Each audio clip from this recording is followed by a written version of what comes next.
Anong sabi mo? Sa tingin ko hindi ka talaga expert. Hindi alam totoo sa peke. Totoo na peke ang isang to. 20 years na ako nag-aaral ng treasure appraisal. Madami din akong natignan ng mga bagay na mas mahal pa dito. Paano naman ito? Malalaman mo ba kung alin ang totoo? Tingnan mo. Tingnan mo na agad. Bakit naman mabili si Mrs. Ka ng peke ng painting? Hinapayon kita na tingnan mo na mabuti. Mrs. Gu, siya ba ang asawa ng CEO? Ng Gu Group? Siya nga. Ito ay bili ni Mrs. Go. Kaya tingnan mo ng mabuti. Nagkamali ba ako? Asawa siya ni Mr. Gu? Kaya paano naman peke ang dala niya? Nagkamali lang ata talaga ako. Pasensya na. Hindi ko lang talaga natignan na maayos at nagkamali ako. Mrs. Gu, totoo nga ang sayo. Mabuti na maatatauhan ka na. Huwag mong gawa ng kwento si Mrs. Go. Narinig mo naman si Go Zhengxi, hindi ba? Ang painting namin ang totoo. Tawawang nila lang. Ano pang hinihintay mo? Bilisan mo at lumabas na kayo ng mga tiyanak mong anak. Sigurado ka ba ng painting niya ang totoo? Sigurado ako. Nakakahiya ka sa ngalan ni Zai Gao Tao. Bakit mo naman kilala ang master ko? Ako ang master ng master mo. Manahimik ka bata. Anong sinasabi mo? Ang Master Zai Go Cao ko ay ang pinakamagaling na treasure appraiser sa Haisheng. Ang master ko ay isang national treasure appraiser. Paano naman ikaw bata kang master ko? Hindi pa sapat ang kakayanan mo, may iba pang makakagawa. Bilang president ng Gu Group, ako ang magpapatunay na ang aking kapatid ay magaling na treasure appraiser. Binabalaan kita na magsabi ng totoo. Kung hindi, baka mapapahiya ka lang. Sisirain mo lang ang reputasyon mo. Huwag kang maniwala sa kanya dahil sinungaling yan. Kayo ng mga anak mo, umalis na kayo. Tatanungin kita ulit. Alin dito ang totoo? Itataya ko ang reputasyon ko. Ito ang totoong painting. Peke ang inyo. Oo, sige. Zai Gao Tao, ang disipulo mo ay nagbigay ng false testimony. Pumunta ka dito. Si Master Zai ang top treasure appraiser ng Hixing. Bata ka lang, hindi mo siya mapapapunta. Wala na talagang pag-asang bata na to. Kung ano-anong sinasabi. Gusto kong makita kung mapapapunta niyang ba talaga si Master Zai. Master, bakit ka nandito? Narinig ko na ang gawa ni Bai Zeng ay nandito. Nandito ako para tingnan. Hindi ko inaasahan na ipapahiya mo pati ang pangalan ko. Ang reputasyon ko ay masisira mo! Dati ko pang naririnig ang pangalan mo. Sadya nagka-problema lang talaga kami ngayon. Ang mga magulang na to ay sabay na nagdala ng painting ni Master Zai. Hindi ko alam kung alin ditong totoo at hindi. Matagal lang nagpahinga si Master Bai Zi. Bihira na mga gawa niya. Ngayong araw, karangalan kong tingnan ang painting.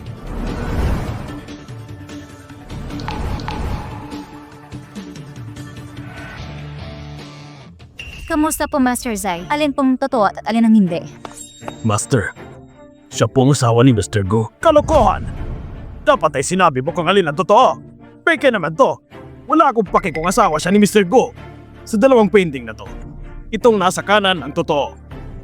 Pero, ang sabi ni Master Gao, Tama, Master ko. Natakot lang ako na magalit si Mrs. Go sa akin. Kaya nagsinungaling ako sa inyo. Huwag mo akong tawaging Master. Wala akong estudyanteng katulad mo. si Mrs. Go ang nagdala ng painting. Paanong peki yan? Kahit ang mga experts ay nagkakamali din. Hindi sapat ang salita ni Master Zai para sabing totoong kanila. Tama! Kahit pa magaling siya, ano naman? Hindi niya nga masasabi anong totoo sa peke. Nasa harapan niyo na ang mga ebidensya. Pero ayaw niyo pa rin aminin, ebidensya na nakapabor sa'yo? Siyempre, sasabihin mo ng totoo ang sinasabi nila, hindi kami naniniwala. Hindi kayo naniniwala sa akin? Paano kung ang Master ko ang magsabi? Siya ang magaling na treasure appraiser. Pwede ko ba imbitahan si Master Gu dito? Ayos lang ba? Kung hindi ako nagkakamali, madami na siyang nasuri na cultural relay. Paniguradong malalaman niya ang totoo. Tatawagan ko siya ngayon. Nasa Haisheng siya.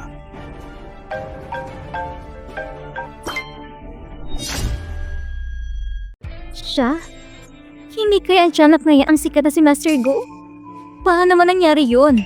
Master? Pagpupugay. Nakita din kita sa wakas. Hindi ko inasahan na ang bata mo pa pala. May mga talentado pala talagang katulad mo sa industriya. Pinagpala ang dasya dahil sa'yo. Sa tandang mong yan? Pahay ka ng batang master mo? Ang babaw mo mag-isip. Hindi mo ba alam na dapat sa isang murang edad ay sikat ka na? Kaya kulubot ang mukha nyo kasi wala kayong pangarap. Miserable ang buhay ninyo. Sabi niya kulubot na daw tayo. Ang sabi ng kapatid ko, matanda na kayo at kulubot na lang ang naiwan. Ikaw tiyanak ka? Buster, ang aking abilidad ay malayo pa sa kakayanan mo. Pakiusap, tignan mo itong mga paintings. Hindi na kailangan. Tama naman kasi ang pagsuri mo kanina. Pero trinato nila ako na parang bata. Walang naniniwala sa akin. Yan ay dahil bulag sila. Ngayon, alam na natin kung sino ka. Ito ay fake painting. Listada ng painting ko. Anong gagawin ko? Bakit naman bibili si Mrs. Ko ng peking painting? Tama! Sino namang makapalang mukha na magbebenta ng peking painting? Alam ko, hindi ko kunin ni Mrs. Ko alam niya lang na peke yung painting. Iisa lang ang masalarin nito. Tingnan mong box tong dalawa. Magkapareho lang. Malamang ay si Goji si ay nagnako ng painting. Nagwaldas ako ng malaking pera. Mabili ko lang ang painting na yan. Hinako ang painting ko. Ikang bruha ka? Pupunitin ko yan.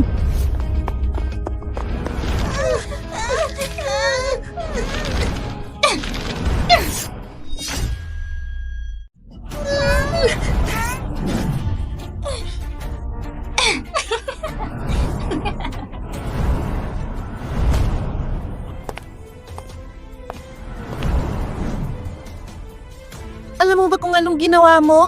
Sinira mo yung painting. Pangit ka. Bakit niyo sinira ang gawa ni Master Baizai? Sayang din ito. Dapat kayong magbayad sa ginawa nyo. Kung hindi papahuli ko kayo sa mga polis. Ang mga dapat mahuli ay kayo. Inakaw yung binili ng madam namin. Mamamahalang regalo sa principal. Kasalanan nyo din kung bakit napunit ng painting. Kaya kayo ang dapat magbayad dito. Tama, si madam naman talagang pumili nitong painting. Kaya sumira nito. Kayo dapat na magbayad. Tama siya, hindi ba? Kahit na sumusobra na itong Mrs. Gu na to. Pero, hindi ko sila pwedeng galitin. Meron din kayong kasalanan. Pero ang may mas malaking kasalanan ay ang nanay ni Gu Yezi. Narinig mo ba yon? Kung ano sinabi ng Director Chi, bilisan niyo at bayaran niyo si madam. Kung hindi, makukulang kayo. Mami, kasalanan ko. Di kita naprotektahan ng mabuti. Pasensya na, Mami. Ayos lang yun. Nakalimutan mo pa na si Master Baizi ay may dalawang painting na kay mami ang isang painting. Ang mga painting ni Master Baizi ay mamahalin. Nagkakahalaga na ilang raang milyon. Isa ka lang namang magnanakaw. Kukunin ko muna. Tara na, sama kayo kay mami. Mami, narinig ko ng painting ni Master Baizai ay nag-iisa lang. Saan galing ang isang painting?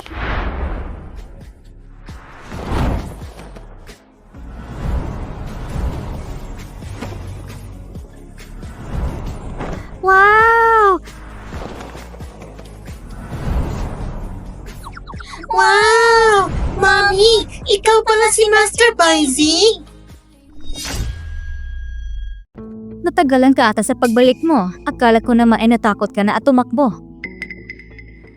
Baka binili na naman niya yung painting na yan. Ang bilis naman. Ano na naman tong palabas mo? Parang clown lang eh. Tingnan niyo mga sarili ninyo. Mas mukha pa kayong clown. Tingnan niyo to ng mabuti.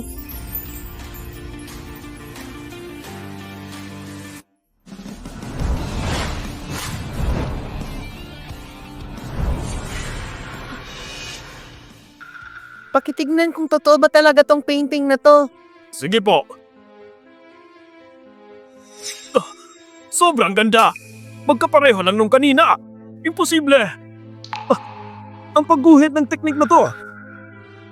Talagang gawa to ni Master Baizai. Pero hindi ko pa narinig na dalawang painting na ginawa ni Master.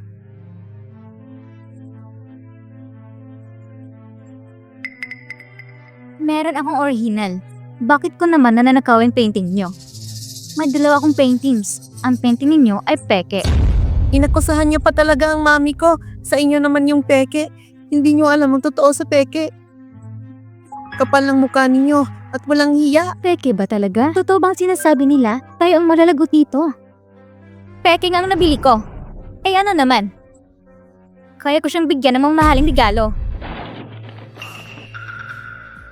Hello manang, kunin mo at ipadala ang mermaid tears ngayon din. Kailangan ko yan. Anong mermaid tears? Zhangxie, alam mong design sample yan ng Young Lady. Alam kong mamahalin yan. Pero nararapat lang yan sa principal. Ipadala mo agad dito, bilis. Kung itanggal ka na. Mermaid tears? Gawa yun ng isang sikat na designer.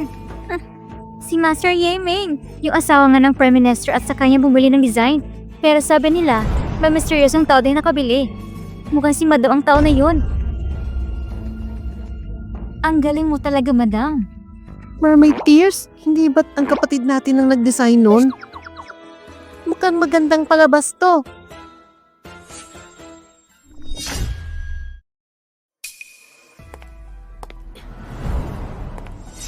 Ang bawat pera sa kwentas na yan ay nagkakalaga na ilang milyon.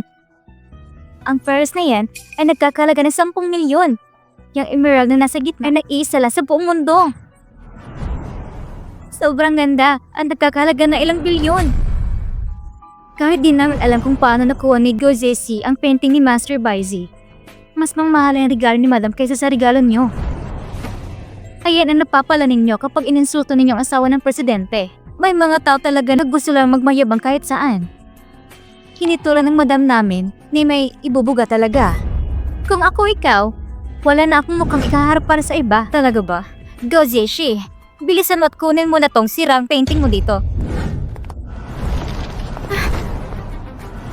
Gozesi, nababaliw ka na ba? Ulit-ulit mong kinakalaban ang asawa ni Mr. Go.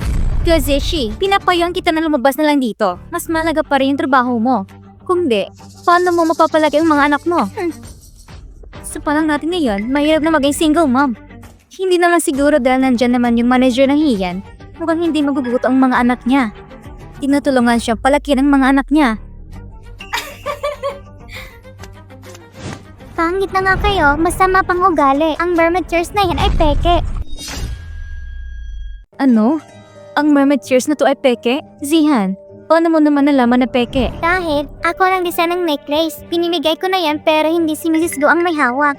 Kung ayaw niyong maniwala, ipapakonfirm ko. Pumunta ka sa Asia International Kindergarten event. Ang sabi mo ikaw nag-design ng necklace? Nangangarap ka ba ng gising? Si Master Ming ay kilala sa buong mundo. Ikaw ay isang musmus na bata lang. Kailangan mo ng taon na experience para maging designer. Sinong niloloko nyo? Hindi niya ba alam na si Master Ming ay matanda na? Bakit ka nagpapanggap ditong bata ka? Hindi pa sila nasiyan sa doon sa painting? Nahibang na sila ng tuluyan. Pinagkakalat ng peke ang kwentas ni Mrs. Gu. Go, Zissy! Pinapayaan kita na umuwi na kayo ng mga anak mo. Huwag mo na ipaya sa sarili mo. Ang peke hindi magiging totoo. Kahit ano pang sabihin ninyo, kung ayaw niyong maniwala sa anak ko, maghanap kayo ng ibang titingin sa kwentas. Tingin mo ba may pakialam ako? Naaalala ko may kakakilala ko na tinuturo ni Master Ming. Sikat din siya ng designer ngayon. Papamuntahin ko siya dito ngayon din. Hello? Libre ka ba ngayon? Pumunta ka dito. Papatingnan ko ang mermaid chair sa'yo. Tulungan mo kong i-legit check ang kwentas. Pupunta na daw siya. Hello, Mang Tongtong. Di ba tinuruan ka ni Master Ming ng designing? Tulungan mo kong tingnan tong personal design ng kwintas. Tinuruan na nga ako ni Master Ming ng designing noon. Ako huli niyang estudyante. Totoo bang sinasabi niya? Hindi ko na matandaan. Pakiusap, tingnan mo kung totoo. Ito nga talagang mermaid chairs ni Master. Narinig niyo ba yun? Ito ay gawa ni Master Ming ng mermaid tears. Estudyante na ni Master Ming ay nagsabi ng totoo. Eh di totoo talaga. Hindi kita estudyante. Akala mo ba talaga na ikaw si Master Ming? Ang alam mo lang naman ay maglarong bata ka. Huwag nga na ipahiya pa ang mga sarili ninyo. Walang duda na anak talaga kayo ni Gozishi. Lahat kayo ay makakapalang mukha. Tara, at palabasin natin sila. Ngayon din. Pwede bang umalis na kayo? Gusto niyo kaming umalis agad? Dahil ba natatakot kayong lumabas ng totoo na peke ang kwintas na yan? Bakit naman kami matatakot, Aber? Halata namang totoo ito. Si Mrs. siguro na mismo nang dalanla dito. Kaya malamang ay totoo ito. Isa pa, ang estudyante na ni Master Ming ang nagsabi ng totoo. Sino nagsabi ni estudyante siya ni Master Meng? Isa lang siyang clerk sa store namin. Dahil sa mga kasalanan niya, tinanggal ko siya sa trabaho. Dapat lang yun! Manager, bakit ka nandito? Pati ba naman estudyante ni Master Ming aapihin ninyo? Hindi ka ba natatakot na magalit si Master Ming? Tingnan mo, lahat ng alahas na gawa ni Master Meng ay dumaan sa aking mga kamay. Sapat na yan, hindi ba? Master, natagalan po ako. Tingnan niyo ng mabuti. Itong totoo at may certificate ang kasama. Bakit walang ganito ang kwintas niyo kung totoo yan? Sapat na ito na pruweba na totoo to. Ang kwintas ay dapat may kasamang certificate. Bakit wala kayong certificate? Dahil peke yung dala ninyo. Bakit hindi na lang kayo umamin? Alam niyo naman ang totoo. Nagmumuka lang kayong ewan. Ngayon, may patunay na peke ang kwintas na dala mo. Nako, malalaman nilang totoo. Naloko lang ako. Nabili ko talaga yun ng 1,000,000. Tama, yun nga. Ang aming madam ay naloko ulit. Peke ang nabili niya. Peke yung painting pati ba naman yung kwintas? Bakit naniniwala pa rin kayo sa kanya? Talaga bang siya si Mrs. Go na sinasabi ninyo? Kung siya talaga si Mrs. Go, hindi niyo pa rin ba maintindihan bakit peke ang dala niya? Kasi nagpapanggap lang siya na siya si Mrs. Go. At si Mami ang tunay na Mrs. Go. Imposible yan. Malaging kumpay ang Go Group. Paano nangyari yon? Hindi ako naniniwala ikaw si Mr. Go. Sa tagal ko na sa trabaho, hindi pa ako nakakarinig na isang bata ang CEO. Tingin niyo ba, maapini si Mrs. Go dahil sa mga peke ang nabili niya? Tanga ba kami? Maglabas kayo ng ebidensya sa amin na ikaw talaga si Mr. Go. Kung hindi, mapapahamak talaga kayo. Ako nga si Mr. Go. Bakit kailangan ko pang patunayan ang sarili ko? Wala ka talagang ebidensya. Hindi ba? Anong tingin ninyo? Huwag kayong mag-away. Ako ang napapatunan na si Zishi si Mr. Go. Imposible. Isa palang batang pasit si Go Zishi. Paano siya si Mr. Go? Pero ang principal na mismo na nagsasabi. Kilala niya din kung sino si Mr. Go. Si Go Zishi si Mr. Go. Pero isa lang siyang bata. Paano may asawa siya? Si Mrs. Go. Peke siya? Siya ay peke na Mrs. Go? At siyang totoo Mr. Go? Ang dami pa naman natin nasabi sa kanila. Sinasabi ko na sa inyo na ako si Mr. Go. Pero ayaw niyong maniwala at pinapalabas niyo pa kami. Ang hilig niyo kasi mangliit ng kapwa-tao. Kaya kayo napahamak. Maganda ng resignation letter. Nakalimutan ko din sabihin. Lahat ng suot niya ay peki din. Ha? Peke ang suot ko? Ginagamit mo lang pala kami? Hindi ko kayo inutusan. Kayo lang nagkusan ko sumama sa akin. Wala akong sinasabi ko si Mrs. Go. Pero nang tinawag ka naming madam, bakit hindi ka tumanggi? Dahil nagkamali kayo, kinuha niyo ng oportunidad para manloko. Nung panahon yun, dapat ay pinagsisihan niyo ng mabuti. Pero inabuso niyo din ng pagkakalang habang kasama niyo siya. Gazishi, madam, patawarin mo kami. Kasalanan to ng lahat ni Zhangxi. Biktima lang din kami. Kung may manalagot man, si Zhangxi lang yun. Pagka namang binayad sa iyo ni Go Zishi para tumulong kayo sa sinungaling na yan. Ang batang yan ay ang presidente ng Go Group. Ako anak ng pamilya Go. Makapangyarihan kami. Paano hindi ko alam na isang bata lang ang nagpapatakbo ng Go Group? Mukhang mayaman na talaga to si Madam. Mukhang bigatin talaga tong si Madam. Katapusan ni Zishi. Gorong? Long time no si kapatid ko. Ito na ba yung mga anak mong walang tatay? Kahit nga kamag-anak natin, hindi alam kung saan galing tong mga anak mo. Hindi ko inaasahan na nandito pala kapatid ko sa Heisheng. Malapit na akong ikasa sa pinakamayamang lalaki. Hindi ko hayang maging sagaba sila ng tatlo niyang mga anak sa plano ko. Alam niyo, may kumukha siyang hayop. Anong tingin mo, kuya? Manok kaya? May balahibo din siya sa tip-tip. Mukhang tama ka, kuya. Ano naman kung wala kaming daddy? Ang turo sa amin ni Mami, ang confidence na isang babae ay galing sa kanya at di nakasalaya sa lalaki. Tama ang kapatid ko. Si Mami din ang tumuyo bilang daddy natin. Maswerte tayo na si Mami ang nagpalaki sa atin. Tama ang hinala ko. Wala kayong tatay tatlo. Mga hindi edukadong bata. Kaawa-awa.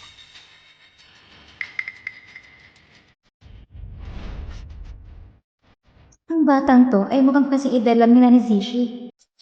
Kaninong anak to? Mukhang mabait yung mami nila. Maganda din. Hindi katulad sa mami ko na pinabaliwala lang ako. Hindi ba't single mom ka din? Bakit mo yan sinasabi sa mami ko? Tumahimik ka bata. Anak ko si Sing Sing. Akong fiancé ni Fu Tingshen. Principal, alahanin mo na mabuti. Ang batang ito, siya ba talagang presidente ng Go Group? Siya ba talagang presidente ng Go Group? Siya ba talagang fiancé ni Master Fu? Hindi ko siya pwedeng galitin. Siguro dahil sa katandaan ko, kaya ako nagkamali. Siya hindi si Mr. Gu. Mukhang ito si Madam at si Go Zishi ay hindi makasundo. Kung ganun, pwede kong ipagpatulog ang pagkukunwari ko. Kailangan ko magpalakas to kay Madam. Ay, Madam! Ang asawa ko'y presidente ng Go Group. Nice to meet you. Kilala kita. Ikaw si Mrs. Go, hindi ba? Mukhang naloko ko yung lahat ng sinungaling ng babaeng ito. Siya ang maagang nabuntis sa amin. Nakakahiya siya. Pagkatapos nun, Mabait pang mga magulang ko para i-arrange marriage siya. Pero ang babae ito ay mahilig tumabi sa kung sinong-sinong lalaki. Saka nabotong mga batang ito, isa lang siyang malaking sinungaling. Tigil! Diyan ka lang! Tumigil ka, miss! Teka lang! Nasa taas siya! Habulin ninyo! Guro, magbabayad ka din.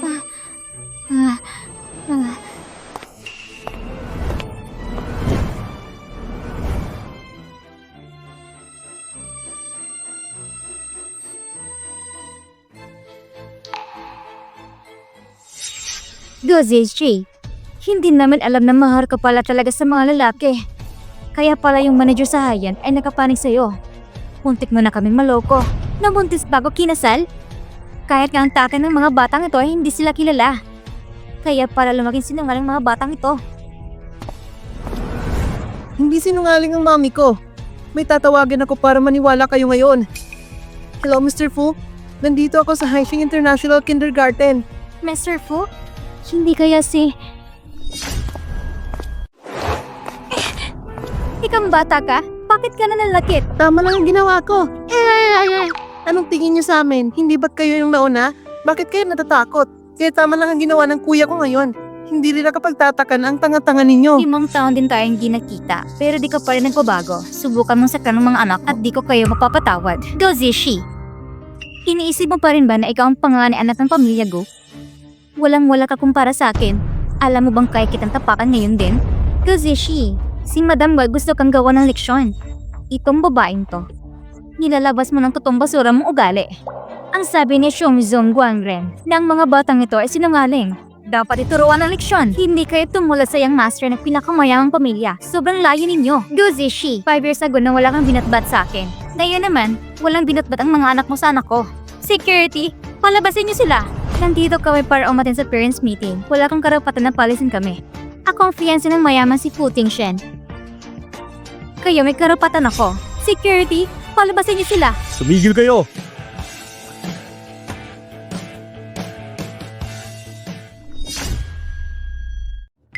Bakit nandito si Tingshen?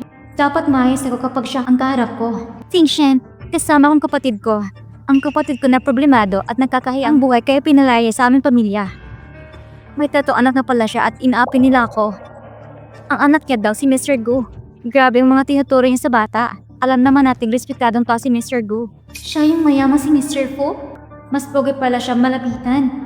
Ang swerte ko na makita ko siya ngayon. Mapapalat ba ako sa kanya pag nalaman niyang ako si Mrs. Gu? Mr. Fu, buti nandito ka para tulungan kami. Siya ay si Gu Zishi, isang intern. Pinapanindigan nila na itong batang ito si Mr. Gu. Kung ganun, siya ang nanay ni Mr. Gu? Hindi ba't nakakatawa? Isa lang siyang batang paslit. Paano siya magiging CEO na isang malaking kumpanya? Hindi talaga kapanipaniwala. Hanggang ngayon, nagpapangap pa rin si Gu Zishi. Kahit nandito si Mr. Fu. Mabait pa nga si Madam. Inapi mo nga sa ni Mr. Gu kaya dapat kang mawalan ng trabaho. Inawan mong fiancé ni Mr. Fu? Dapat sa'yo maglaw na lang sa Haixing. Sumusobra na kayo. Kayo ay malalagot talaga ngayon. Tingshen, nandito ka ba para sudan kami ni Sing Sing? Security, palabasin niyo sila. Teka! Bakit para nakita ko na siya noon? Pero fiancé niya siguro. Malang may masama din ang galing niya. Bakit siya pinapunta dito ni Zishi? Ako ang magpapatunay na si Gu Zishi ang CEO ng Gu Corporation. Mali pala ako ng akala sa kanya. Di lang marunong mamili. Dahil siguro pa ang napili niya. Narinig niyo naman siguro ang sinabi ni Mr. Fu. Sapat na ba yan, Mrs. Gu? Bakit hindi ko alam na may gurang pala akong asawa? Kuya, ayan kasi masyado kang misteryoso. Tapos yung mga empleyado mo ay hindi pa maayos. Saan mo ba sila napulot, kuya? Puro tanga ang nakuha mong empleyado. Tanggalin lahat! Ang batang ito ay talaga si Mr. Gu. Katapusan ko na. Tapos ng lahat. Mr. Gu, nagkamali po ako. Pasensya na. Tinuko niya lang ako. Tama, Mr. Gu. Hindi talaga namin sinasadya. Kahit na may kasalanan kami, nagtrabaho kami ng mabuti. Madam Gu Zishi, alam mo naman nagkamali lang kami. Mabait ka na tao. Pakiusap, patawarin mo kami. Ikaw, kasalanan mo to. Bakit ka ba nagkukuno na asawa ng CEO? Pinahamak mo kami. Wala mo sinabi ako si Mrs. Gu. Kaya naman itong kasyumera. Bakit niya ako sinisisi? Madam, diba tinutulungan kita kanina tungkol kay Gu Zishi? Tulangan mo ko, madam. Nilagwalan din nila ako. Mali ako. Pero wala talagang kinalaman sa kanila. Halata naman nagsisinungaling siya. Bulag ba talaga to si Footing Shin na to? Natatawa ka ba dahil akala mo bulag ako? Kailanman hindi ako sasama sa mga ganitong babae. Hindi ko siya fiancé. Ano? Manulubo ka din pala. Hindi ka pa talaga mayaman. Ako ang anak ng pamilya ko. Sino ko para question ang katauhan ko? Bakit nakatayo lang kayo dyan? Ilabas niyo dito! Bitawan niyo ako! Huwag niyo ako mawakal! Pagsisihan niyo to! Madami akong nagawang mali. Pero importante sa akin ang trabaho ko. Sumusubra na din kasi siya. Madam, kakampi mo kami. Nagsagawa kami ng DNA test. At siya yun. Kung positive yung DNA testing, edi siya yung babae na yun noon. Madla mga pigi lang to. Singshen, ang Guzishi na yan ay manuloko. Magulong buhay niya. Hindi niya nga alam kung saan galing tatong anak niya. Huwag kang maniwala sa kanila. Matandang bro ha. Bakit mo naman pinunit ang DNA result? Walang hiyang babae. Di ba nagsinungaling ka na ikaw ang pinakamayamang babae sa Haisheng? Mas successful pa kaming mga bata kesa sa'yo. Bakit pa pinunit ang DNA result namin? Masamang babae. Daddy, paniwalaan mo kami. Alam kong hindi magsinungaling sa akin ang mga anak ko. Hindi kaya siya yung lalaking nakasama ko noon? Si Footing ba talaga yun? Nakilala niya ba ako? Gusto ko pang makilala siya. Tingnan natin kung anong gagawin niya. Pamilya talaga kayo ng mga sinungaling. Pati pamimiki ng DNA, ginawa niyo, hindi na kailangan tingnan ng result. Tingshen, maniwala ka sa akin. Sinungaling talaga na si Gozeshi. Magkunwari siyang ako sa mga magulang ko na ilang taon. May mga anak din siya ng walang tatay. Sinisira niyang imahe ng pamilya namin kahit noon pa. Magaling talaga mong sinungaling tong si Zeshi. Masyado din siya nagsaya nung kabataan niya kaya tingnan mo nangyari sa kanya. Nabuntis bago kinasal. Nagkunwari din siya anak ng pamilya Go. Paano kami maniniwala sa katulad niya? Gurong, alam mong wala kang kasalanan sa mga nangyari sa'yo. Pero nung nakabalik ka, tinatrato kita ng tama. Wala akong utang na loob sa'yo. Pero ito pang sinusukli mo sa ginagawa ko sa'yo. Di ba gusto mo ikasal ka sa isang matandang lalaki? Kung sino ang tata ng mga anak ko, wala ka na doon. Kalmado siya at matalino. Kung ikukumpara ko siya kay Gurong, sobrang layo ng agwat. May iba akong pakiramdam sa kanya. Pakiramdam ko ay kilala ko na siya dati pa. Siya ba talagang babae nung araw na yon? Miss Gu, matanong lang sana kita. 5 taon na nakalipas. Nandito ka ba sa Baron Hotel? Baron Hotel? Siya talagang lalaking yun. Ako, Singshen. 5 years ago, ako yung babaeng yun. Si Singseng ang ebidensya natin. Singseng, ayun na si daddy mo. Akala ko magkapatid kayo. Ganyan ba trato sa isang anak? Masama kasi ugali niya. Gumawa lang siya ng kwento para di mapahiya na nabuntis din siya ng walang asawa. Magkasarili ka. Ano namang yun sa'yo? Singseng, bilisan mo. Daddy, paano nangyari to? Anak siya ni Daddy? Paano may ibang anak pa siya? Numusobra na tong babaeng to. Siguro ay gusto niya na lang maging Mrs. Fu dahil mukha siyang pera. Paano niyo mapapatunayan na anak siya ni Daddy? Kailangan ko bang patunayan yan? Tingnan mo nga ang young master na si Mr. Fu. Magkamukha talaga sila. Hindi na kailangan ng DNA test. Unang tingin mo pa lang, makikita mo na agad. Hindi tulad ng iba dyan. Huwag kang magsinungaling sa akin. Ayoko sa mga sinungaling. Bakit naman ako magsisinungaling sa'yo, Footing Shen? Hindi lang talaga ako nagsabi sa'yo noon. Nagkalakas loob lang akong sabihin sa'yo.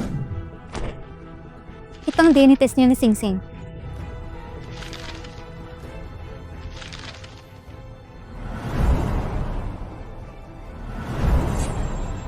Nung gabing yun, ikaw ba talaga yun? Oo naman. Singshen, alam ko na mahirap para sa'yo na tanggapin. Pero may DNA test na nagpapatunay. Kung ayaw mong maniwala, pwede mong tawagan ang ospital para i-confirm. May Fu Singsing bang pumunta dyan para magpa-DNA test? Ano yung resulta? Na-confirm po namin na anak mo talaga siya. Bakit hindi mo agad sinabi sa akin? Maliit lang pamilyang Gu namin. Natatakot din ako na baka di matanggap ang anak ko. Ayaw ko din na mawala sa anak ko. Pinoprotektahan ko lang anak natin kaya hindi ako nagsalita. Nainggit sa akin ng kapatid ko kaya ganyan ang trato niya sa akin. Natatakot din ako na baka saktan niya si Singsing. Dinala niya ang tatlong ito para makunwari anak mo kaya di na ako nakapagtitimpi. Singshen, pananagutan mo kami ni Singsing, hindi ba? Tama. Bakit nakatayo pa kayo dyan? Palabasin niyo na sila.